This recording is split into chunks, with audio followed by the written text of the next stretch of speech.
If you're as old as I am, you can remember Pixar during their highest of the highs with their movies. They felt untouchable, producing hit after hit. Every movie was seen as at least good to great, with some being considered masterpieces.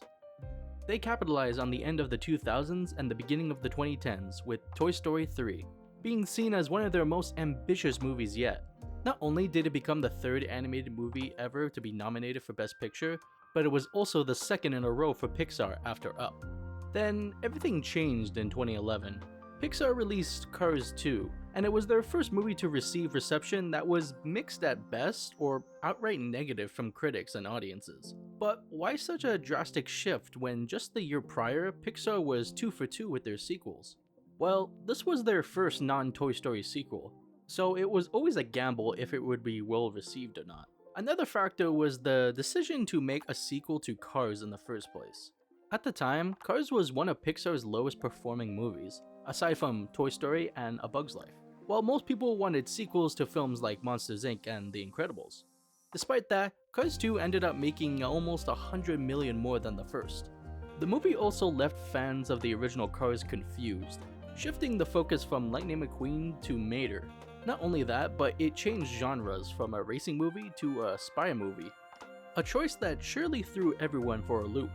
Given what audiences already knew about the Cars world, it only raised more questions about it. Personally, while I agree it's Pixar's worst film to date, I don't think it's that bad. There are far worse movies out there, and I think Cars 2 is just alright. I do agree though that the tone shift between the first and second movies were very weird, especially since Cars 3 switched back and had almost no connection to the second film at all. It barely even involved Mater. You could skip Cars 2 entirely and miss nothing. So how did Cars 2 change Pixar and their reputation? Because for the first time, Pixar was no longer seen as perfect. Their movies that followed faced much more criticism and weren't as beloved as they could have been. The next year, Brave came out. While it was better received than Cars 2, many felt it wasn't Pixar's best and could have been much stronger. I like the movie overall, but I agree with the criticisms. This could be its own topic. The making of Brave was troubled, to say the least, largely due to the clashes between the director Brenda Chapman and John Lasseter, who also directed Cars 2, may I add. And this wasn't the only time John had created differences with others at Disney and Pixar, but you can tell Brave didn't fully commit to its original vision. If Brenda had been able to make the movie she wanted, it might have been another Pixar masterpiece. For those who doubt her, remember, she directed The Prince of Egypt, so she knows what she's doing. Brave unfortunately didn't pull Pixar out of their slump. If anything, it deepened it. Even though it won the Oscar that year, which I don't think it deserved, people were growing skeptical of Pixar, wondering if they were as great as everyone once thought they were. That's not to say 2010's Pixar was bad, but I'll get into that in a bit. Next came Monsters University, a prequel to Monsters Inc., released during Pixar's weird transitional phase. It focused on how Mike and Sully met. At the time, it got mostly positive reviews, but many criticized the choice to make a prequel instead of a sequel the fans wanted.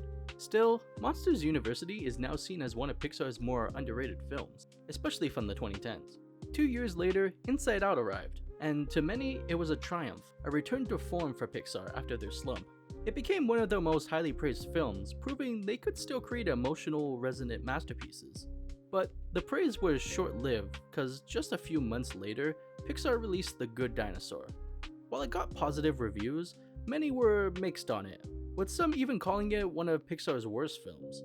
The biggest complaint, it's just kinda boring. Personally, I don't think it's bad, but I agree it's not one of their best films. And its troubled production likely contributed to its reception, further tarnishing Pixar's 2010s reputation. In the following years, Pixar released several sequels, starting with Finding Dory. While many praised it, others felt it lacked the magic of the original. The next year, Cars 3 arrived, ignoring Cars 2 entirely and continuing the first film's story. While it was a sequel the fans wanted, it wasn't highly praised, and only grossing $383 million, and sitting at a 69% on Rotten Tomatoes, which was still better than Cars 2's 39%. A few months later, Coco arrived, another 2010s highlight, a return to form with beautiful storytelling that nearly everyone loved. Then came out two more sequels. one highly anticipated, Incredibles 2, and one nobody really asked for, Toy Story 4. Incredibles 2 was praised but also criticized for feeling a bit underbaked and too safe. Toy Story 4 even felt more divisive, with many claiming it ruined the franchise. I personally disagree, but I understand why people felt Toy Story 3 was the perfect ending.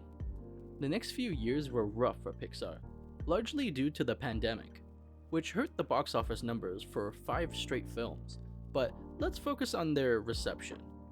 Onward is like Monsters University, more appreciated now than at release. Soul stands out as one of their best in the 2020s. Luca was well received, but not an often revisited film. Turning Red faced controversy over its subject matter, despite critical praise. Lightyear also sparked debate and was banned in some countries, hurting its performance. Pixar tried to recover with Elemental, which initially underperformed but gained traction thanks to Disney keeping it in theaters. Then came Inside Out 2, a critical box office smash, becoming the 6th highest grossing movie ever, as well as becoming the highest grossing animated film ever, in 2024 at least. Still, some fans of the first film don't hold the sequel in the same regard. So how did Cars 2 change Pixar? As I said earlier, the missteps they have had made people far more critical of their films. Before Cars 2, nobody questioned whether a Pixar movie would be good. Afterwards, skepticism became the norm. Part of this was due to leadership changes. While most of the original team was still around during Cars 2, problems started then and worsened until 2017, when John Lasseter was put on leave for misconduct, and he left in 2018. Pete Docter then took over as Chief Creative Officer, bringing in new voices. No matter how you feel about Pixar today, Cars 2 altered not just how they operate, but how audiences perceive them. Even if Cars 2 hadn't happened, people might have turned on Pixar eventually, but it gave critics a clear jumping off point. Personally, I still love Pixar. While I agree they haven't matched their past highs, I think they get too much hate as well. I believe they still have greatness in them, but that's another topic. No matter where Pixar goes from here, whether they rebound, stagnate, or hit new lows, I'll be there watching. What do you think post Cars 2 Pixar? Are you still a fan, or do you think they've lost their way?